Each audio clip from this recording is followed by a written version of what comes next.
咳了3个月还没好，爬个楼梯就喘到不行，这不是正常老化，更不是感冒后遗症，这很可能是你的肺部正在发出最后的求救信号。慢性阻塞性肺病元凶不只是香烟，长期接触油烟、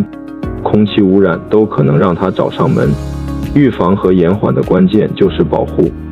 立刻戒烟，戴口罩，阻隔污染物，减轻呼吸困难。一口顺畅的呼吸是晚年生活品质的底线，别等到窒息感来临才想起它的珍贵。今天就为你的肺多做一件事，